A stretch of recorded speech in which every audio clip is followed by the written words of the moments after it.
Este de aquí es el Motorola Edge 50 Pro. Lo acaban de presentar, llevo unos cuantos días usándolo y me gusta en general, pero sí que es cierto que tiene algunas pequeñas cositas que me gustaría comentar. Es un dispositivo, podemos decir, de contrastes quizás, y ahora os lo cuento todo.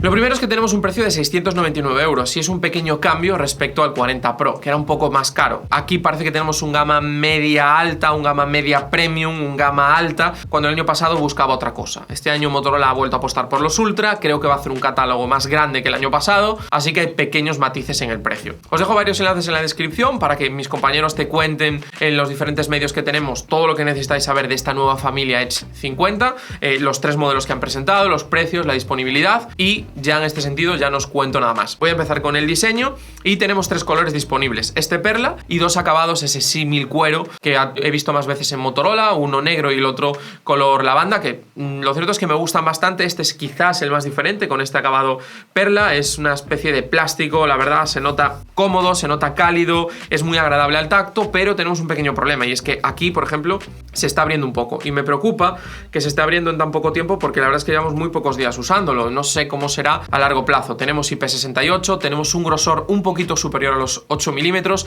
y tenemos un tamaño muy bien conseguido para una pantalla de 6,7 pulgadas, además de un peso inferior a los 190 gramos. En general el conjunto está muy bien, es un dispositivo que me gusta, es un dispositivo bonito, es un dispositivo muy cómodo y esto es sin ninguna duda un factor muy importante. Hay modelos que son de pantalla más pequeña que son más incómodos por el ratio de pantalla, por cómo está fabricado, por el peso, por el equilibrio, no lo sé, pero es muy cómodo en la mano y es algo que hay que comentar. Después, cuando vamos a la pantalla, en este caso tenemos un panel de 6,7 pulgadas, tecnología POLED, una tasa de refresco de 144 Hz, un brillo máximo de 2000 nits, HDR, la certificación de Pantone, una resolución un poco superior a Full HD Plus que nos da cerca de 450 píxeles por pulgada de densidad de píxeles. A nivel de especificaciones en este precio es muy buen panel y la realidad es que en el día a día es así. Hay un par de detalles que comentar. Primero, que tenemos una curvatura un poco excesiva, sí que es cierto que ya no son esas pantallas completamente cascada, pero tenemos un pequeño ahí bajada extra y que tiene una serie de marcas que no me acaban de convencer. Pasa mucho en los dispositivos con la pantalla curva tan expuesta.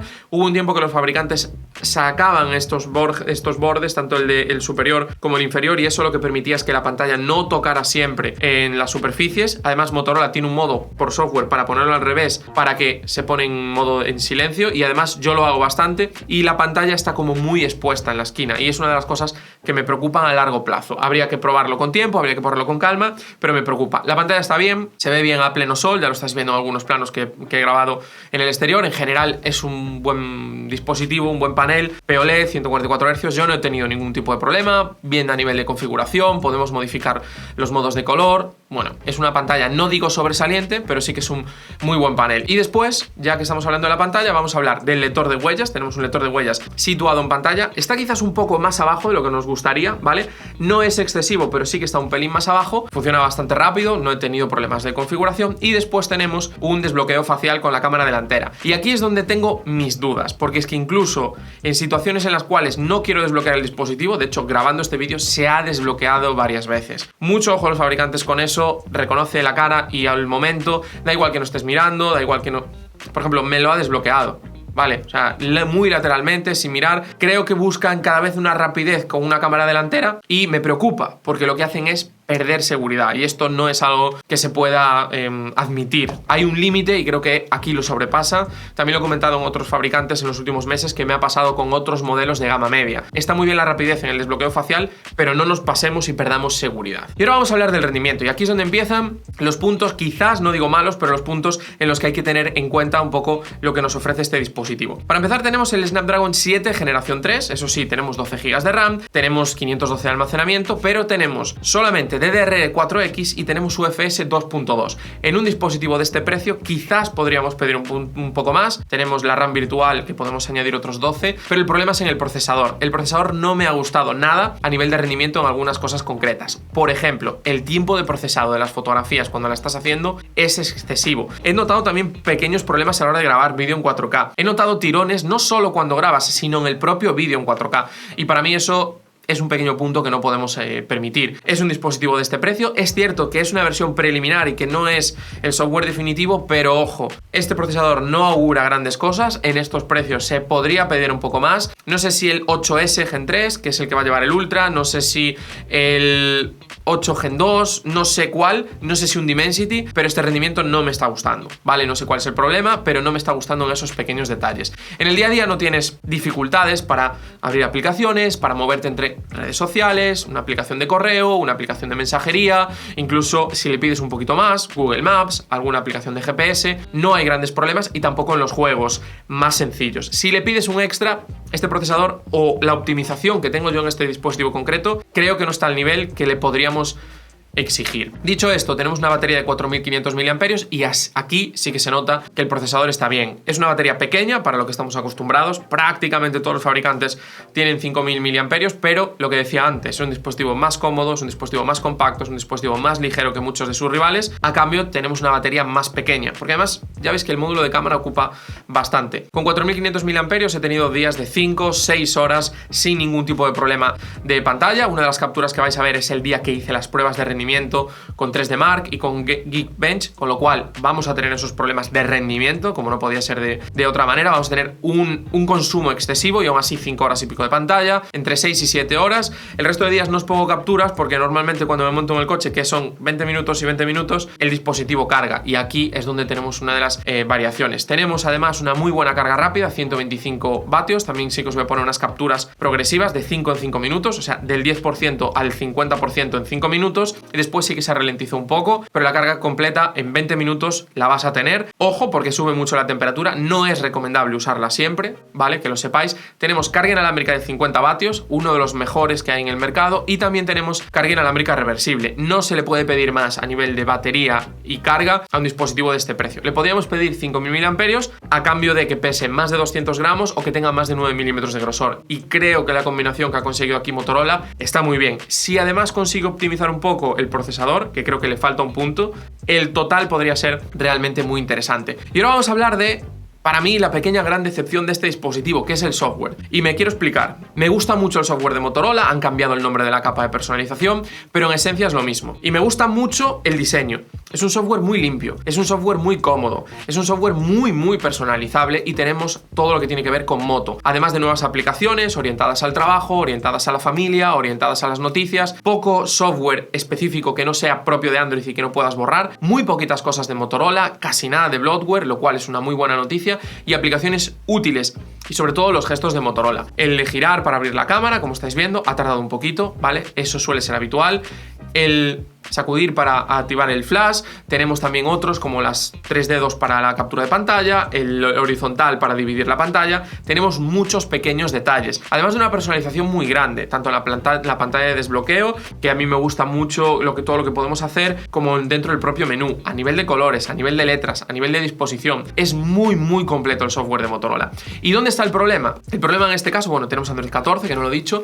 ¿Dónde está el problema? El problema está en que hay problemas, y ese es el punto, que hay pequeños bugs. A veces estás haciendo un scroll en los menús y de repente se te queda arriba una palabra, ¿vale? Se te queda arriba al inicio de la palabra, que cuando tú haces scroll debería desaparecer. Como está en dos capas, se queda por encima y se solapan. Hay zonas en los menús, en algunas aplicaciones, que cuando le quieres entrar y vas a confirmar, se solapan los botones. No pasa siempre, no es algo que se pueda repetir en todas las situaciones, pero ha pasado. Tengo compañeros que han probado este modelo y también han tenido problemas, por ejemplo, con el menú, que se quedaba degradado. Yo he tenido problemas en algunos casos con algunas aplicaciones en la barra de arriba, que no coincidía el color con el resto de la barra y no se veían los iconos. No es habitual, no pasa siempre, pero sí que son pequeños detalles, y yo creo que aquí Motorola debe mejorar o debe sacar una actualización ya, porque este dispositivo va a estar ya a la venta, así que necesitamos una actualización extra. Cuando se corrija esto, si consiguen mejorar un poquito el rendimiento y corrigen esto de software, el dispositivo va a dar un salto muy grande de calidad, y yo creo que personalmente Motorola está ahora mismo en ese punto. ¿Cuál es el tema? Y es algo que dice mucho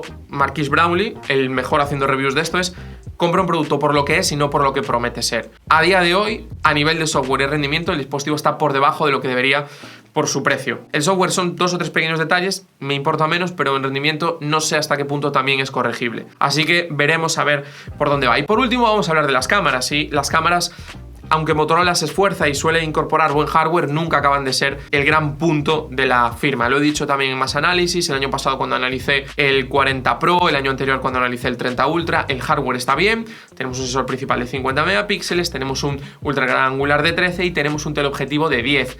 No hay muchos dispositivos de menos de 800 euros que tengan un teleobjetivo específico con 3 aumentos como este. Después, por otro lado, tenemos una cámara delantera de 50 megapíxeles también. Todas las cámaras permiten grabar vídeo en 4K. Eso sí, no podemos grabar 4K a 60, que es algo que el año pasado, por ejemplo, con el Pro, e incluso creo que el año anterior con el 30 Pro, sí que se podía hacer, así que pequeños detallitos. Y hablando de la calidad, pues en general las fotografías son muy Motorola. Esto quiere decir que están un poquito sobreexpuestas, que tenemos un poco extra de contraste y que en general tiene un pequeño problema de rango dinámico. El control de las altas luces no es bueno y además como las interpretan tampoco acaba de ser todo lo correcto que debería para mi gusto. Tenemos la optimización de escena, que a veces hay que tener cuidado con ella cuando la activamos porque a veces los colores se van. Y tenemos también otra cosa, que es esto que se llama aquí, que es la preferencia de imagen, ¿vale? Que no tiene que ver con la optimización de escena, que es otro pequeño detalle que dice que tarda más, ¿vale? Y aquí yo creo que sí que mejora un poquito el rango dinámico, pero ojo, porque a veces mejora tanto el rango dinámico que queda artificial, lava en exceso las sombras, baja en exceso las altas luces y hay cosas un poquito raras. Hay que buscar un equilibrio en este caso. La cámara principal está bien, son 50 megapíxeles, hace las fotos a 12, rango dinámico es correcto, sin ser maravilloso, los colores un poquito saturados, a veces un poquito más de sobreexposición, como ya he comentado. Después el gran angular es más flojo, en estos precios son todos bastante malos, a excepción de 2 o 3 pequeños opciones que son un poquito diferentes, Pixel 8, quizás el OnePlus 11 o OnePlus 12R, anda un poco en lo que sería un Xiaomi de este precio, un Samsung Galaxy S23 FE, quizás ahí está por delante de algunos que tenemos en el catálogo, porque sí que hay fabricantes que rondando los 600 euros siguen teniendo grandes angulares de 8 megapíxeles, aquí por lo menos tienes más resolución. ¿Cuál es el problema? Que cuando haces las fotos con las dos cámaras son muy diferentes. No es que haya una pequeña diferencia de interpretación porque tengas más campo y haya una pequeña diferencia de interpretación en la exposición o hay un pequeño cambio en el color. Son demasiado diferentes, ¿vale? Hay una gran diferencia en tono, hay una gran diferencia en temperatura de color, hay una gran diferencia en saturación, hay una gran diferencia en muchas cosas y se nota, en algunas fotografías es excesiva la diferencia. Son dos sensores que evidentemente tienen un rendimiento muy diferente, pero también pasan a otros fabricantes y consiguen que las fotografías por lo menos parezcan hechas con el mismo teléfono. Aquí ya no es que no parezcan ni con el mismo teléfono ni del mismo fabricante, sino que parecen que son cosas que no tienen nada que ver una con la otra, ¿vale? Y es una cosa que en este caso quería tener en cuenta. Y después tenemos este teleobjetivo, 3 aumentos bien.